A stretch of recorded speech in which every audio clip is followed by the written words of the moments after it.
friends, it's Josie. Welcome back to Two Sisters Homestead. So today we are going to be talking about ordering our seeds. So a good time to order your seeds is between now, which is after Thanksgiving, all the way up until January is when I really like to buy my seeds.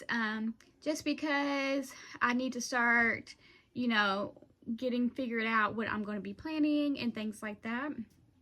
Also, if you go ahead and do it a little bit earlier, everybody won't be on there as much and you will be able to get more of a variety instead of everything just being sold out. So now is the time, well actually the beginning of November should have been your time where you wanted to order your seed catalogs if you wanted to get any seed catalogs. I have this one from Baker Creek this is the only one I got. I really didn't even want this. I don't know how it got sent to me. I did not pay for it. So if any of you did, thank you. But I didn't. But I have it now, so it's good because I've always wanted one. I just didn't want to pay the money for it. I just didn't see a reason why when all the seeds are online. So I didn't do that. I have been looking through here and there are a few new things that I will probably end up getting, but we will just wait and see. So as y'all know, when I'll be starting to grow the bulk of my food, I will already be moved. So I'm trying to take that into consideration. So this is a time where I'm trying to start figuring out what I'm going to be planting. So for starters, I know that I have 10 beds, and then around some of my fences in my place I'm be moving to, I'm going to be having beds there too for like flowers, or maybe some root vegetables and things like that. And then I will have 10 of the big beds, the 8x4 beds, out there. So I'm limited with my space, but I still think it's plenty for us. We're a family of 5. So I'm thinking I want to focus again another time on tomatoes because like I've said it before, I want to can tomato sauce, and then separate from that I want to can ketchup and then diced tomatoes and tomato paste. I'm not exactly for sure if I want to do that yet. I'm still thinking about that. I guess it just depends on how much I bring in, but I want to really focus on those things, the tomato products. Also, I want some more peppers. We eat peppers quite often, and I think it would be really good for us to have a lot of those on hand. And then we can eat them fresh throughout the summer when we're getting them, and then I can freeze or dehydrate the other ones that we bring in that might be, too much. Also this year, I wanted to do a hot sauce. I want to try to do a different hot sauce. I particularly don't care for it, but my family does like hot sauce. So we might be trying to do that. So I want to try some different peppers. I want to do my regular bell peppers. I'm probably only going to do 2 hot peppers. I want to do jalapenos for cowboy candy, and then we'll probably do the Sugar Rush peach or whatever that one is. We'll probably be doing that one, and then a hot one. I don't think the Sugar Rush peach is really too hot, but we're gonna do that, and we're gonna do a hot sauce. And so that and so those are my main 2 focuses. My focuses will be is those 2 things. And then we eat quite a bit of green beans, so I want to try to do those. And then the rest of the stuff is just my normal foods that I want to grow just because that's what we eat. But those 3 things is something that I really, really want to stock up on is green beans, tomato products, and peppers. I think that's a good thing when you're going into your garden. You need to figure out what could you use a lot of, like what is something in your pantry that you need a lot but you don't have. And for me, like me being able to pull the tomato sauce off my shelf is amazing. I like that. It's so much easier than having to go buy a $5 can at Walmart or wherever you're shopping. So I like that. Ketchup, we have not had to buy ketchup yet either, which is exciting. So I want to continue to do that, continue to have that stockpile with these things, and go from there. So with that being said, I have quite a bit of seeds right here. I store all of my seeds in here.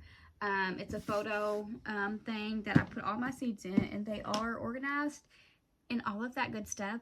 So I have a lot of seeds in here, you guys. So I really don't need to buy any more. I think I can make do with what I have here because I don't want these seeds to go to waste. Because after a couple of years, they won't germinate as good and things like that. So I want to try to use these up. So I have almost everything that I need already in here.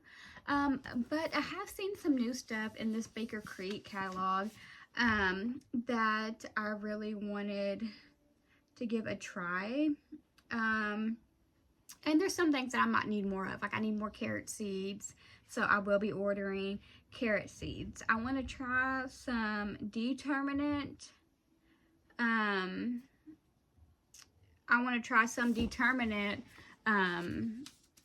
tomatoes instead of the indeterminate ones because those just go so crazy. I want to try to hone it all in my little space that I'm going to be having. And so different things like that I will be purchasing. I think I'll be purchasing some more cantaloupe because I want to plant more of that because that did really good this year. And just things like that. So it's always good to go ahead and have in your mindset what you're needing to plant in your garden, what you're wanting to plant in your garden, and what seeds you don't already have that you need. And we need to also to make sure that we need to put our seeds that we already have to use so that we don't have to continuously just stocking up on seeds.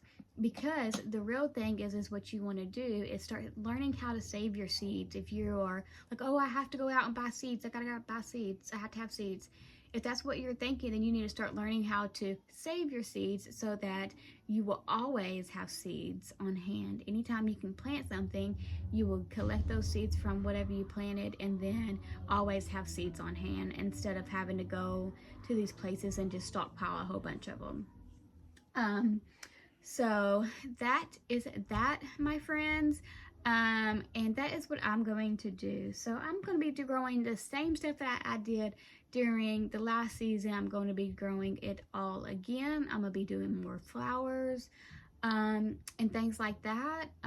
But I really want to hone on those three things: the tomatoes, peppers, and green beans is things that I really want to be able to do well and get a bunch of harvest out of. And then of course watermelon and cantaloupe, you know. But I didn't have very much good luck with my watermelon.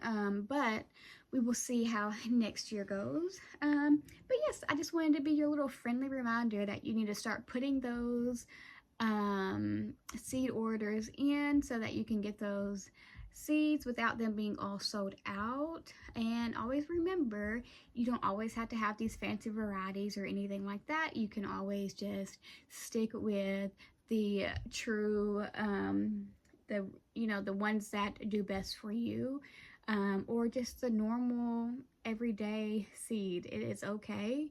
You don't have to have none of these fancy stuff.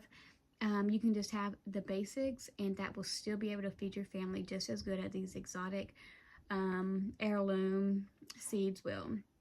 So I just wanted to remind you that as well. But as always, you guys, make sure you're putting something into your soil because it can bring you so much peace. It can help your mind, your mental health, and it's always good just to know how to do something. Even if you're in an apartment, you can always grow something on your patio or even in your windowsill in a little pot.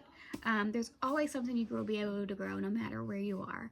And that's what I want to be able to show after I move, is me being able to grow in a small space and still have what I need for my family. So if you like this video, please don't forget to like it and subscribe to my channel if you haven't already, and I'll see you next time.